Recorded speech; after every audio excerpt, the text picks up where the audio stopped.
Hello and welcome to another painting video.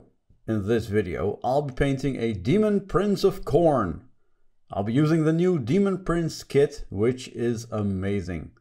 I did print a custom Chainaxe for this dude because the normal axe wasn't World Eaters enough for my taste. I'm using some new techniques here, but also ones I've used on my other World Eaters. Let's begin, shall we? I decided to build up the skin from dark to light. I spray sword hilt burgundy from 2 thin coats on the model. I use this as a zenithal, keeping the bottom parts in shadow.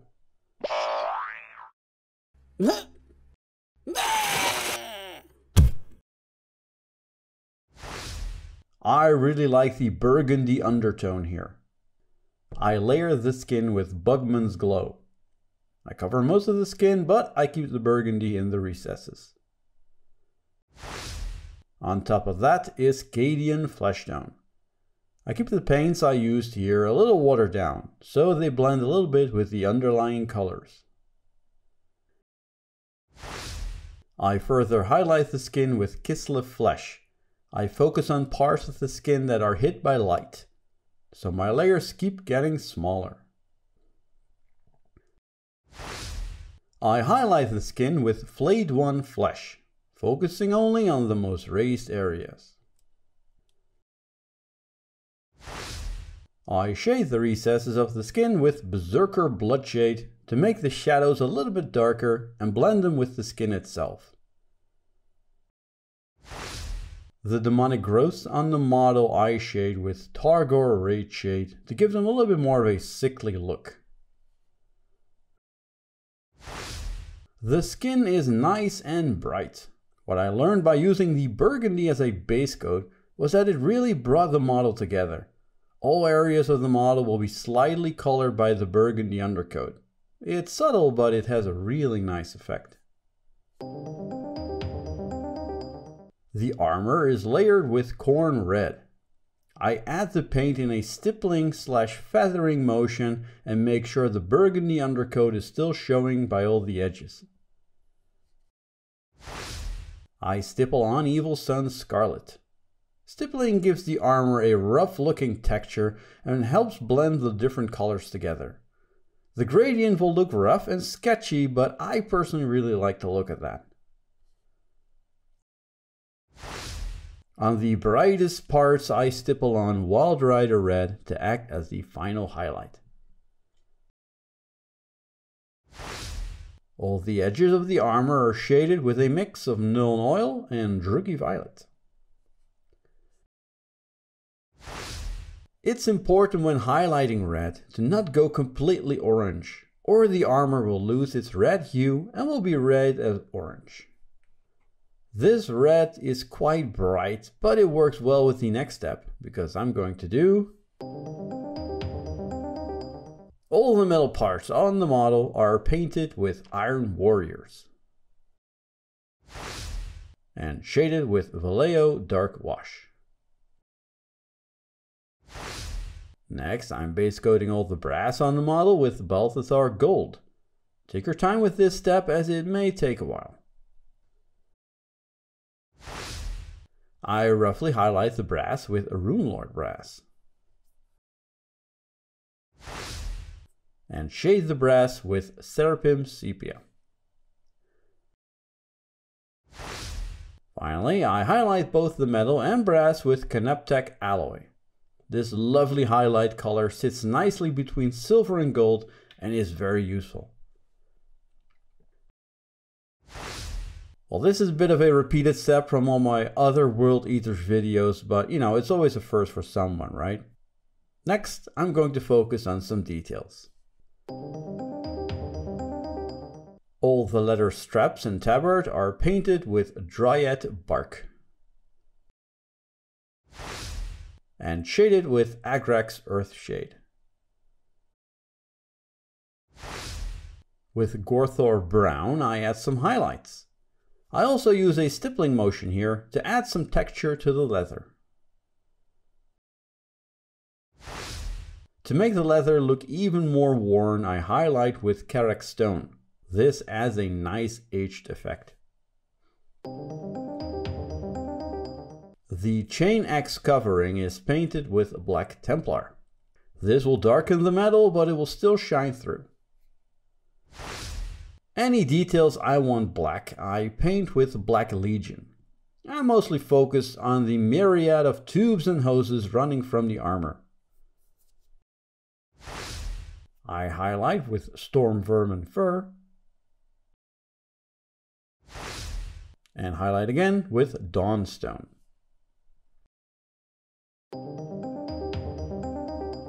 Because the model has a lot of skulls, I want the horns and nails in a different color. I base coat with a watered down Incubi Darkness. I highlight with Dark Reaper. I highlight again with Thunderhawk Blue. And I end with a highlight of Fenrisian Grey.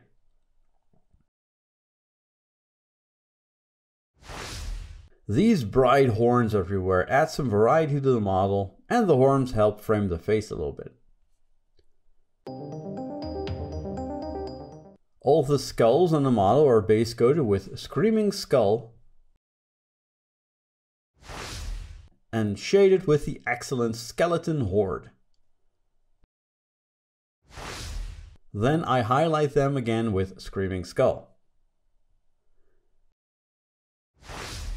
There's one head amongst the trophies. This one I base coat with Rekarth Flesh. Shade with Targor Red Shade. And highlight again with a mix of Rekarth Flesh and Palette Switch Flesh.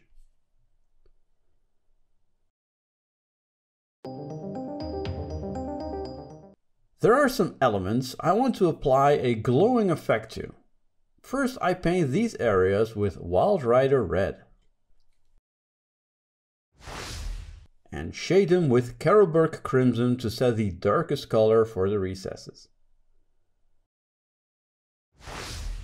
Then I carefully highlight the raised areas with a mix of Wild Rider Red and Fire Dragon Bright. I layer on a mix of Fire Dragon Bright and Gitz Yellow. These layers will become smaller and smaller. A mix of Gitz Yellow and Dorn Yellow painted on the smallest areas will make it look like the heat is intensifying on these parts. And in the end, I end with a small highlight of Dorn Yellow. Dorn Yellow is a great highlight paint, by the way, which you can use for everything. These highlighted areas look really good. I'm happy with the result. Even on the red armor it looks really intense. It's fun to add some spot colors like this on the model, which will help it stand out on the battlefield. Now let's have a look at the final details. I first paint all the eyes with White Scar. I'm also painting the eyes on the gun and the shoulder pad. Yes, they have eyes as well. I then paint the eyes with Striking Scorpion Green. This is a great, almost fluorescent color. I then dot the eyes with White Scar for some light reflection. The tongue gets painted with Voluptuous Pink. I kinda like the weird color of his beard, so I went with that. First, I shade the beard with Carroburg Crimson. Then I highlight the beard with a mix of Sword Hilt Burgundy and Kislev Flesh. And I end with a highlight of the previous mix, but with more Kislev Flesh added to it. On the massive Chainaxe, I add some Armageddon texture paint to simulate gore stuck on the teeth. You can use whatever texture paint you have lying around. Then I add Blood for the Blood God on both the Chainaxe and the rest of the model with a sponge. And we're done. And here we have a Demon Prince of Khorne. What a fun model to paint. The pose is very open, so you can reach everything without an issue. I can't wait to have him stomping around the battlefield. The beard might have been better if it's a lot darker, as it would have framed the face better, but it does make him look a little bit more unique this way. If you want to know how I painted the base, please check out my short on how to paint urban ruins or the Khorne Berserkers video. My next video will be a big one, as I will be tackling the Primarch of the 12th Legion, Angron. In the meantime, be sure to check out my Instagram, where I post pictures of current projects and behind the scenes stuff. But for now, thanks for watching.